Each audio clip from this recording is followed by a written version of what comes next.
मला काय सांगाल, आज विजयकुमार देशमुख यांचा विजय जल्लोष चालू आहे, काय नेमकं?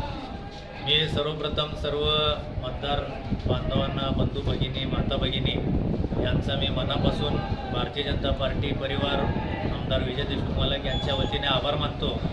मागच्या 20 वर्षापासून केलेल्या विकास कामाचा जे आढावा आम्ही या प्रचार दरम्यान देत होतो त्याला उत्स्फूर्त प्रतिसाद मिळत होता आणि आज मिळालेल्या मताधिक्यामध्ये आज ते दिसून येत आहे.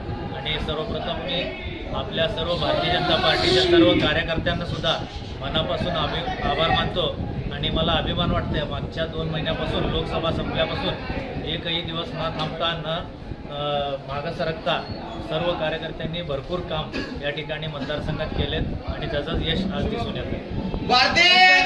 काय सांगाल? आज सर्वांना तर चित्र स्पष्ट झालेलं आहे की आज लोकसभा विधानसभा 248 या ठिकाणी आपले सर्वांचे लाडके उमेदवार विजयकुमार देशमुख मालक हे भरघोस मताधिक्याने निवडून आलेले आहे. शहर उत्तरच्या जनतेने शेवटी समोरच्या विरोधी उमेदवाराची लायकी दाखवून दिलेली आहे आणि इथून पुढील काळात भारतीय जनता पार्टी विजयकुमार देशमुख यांच्या विरोधात उभारायचं धाडस या शहर उत्तरमध्ये कुणाचं होणार नाहीये. जनतेने विजयकुमार देशमुख मालक व भारतीय जनता पार्टीवर विश्वास दाखवून जे प्रेम दिलं या सर्व जनतेचा मी आभार मानतो.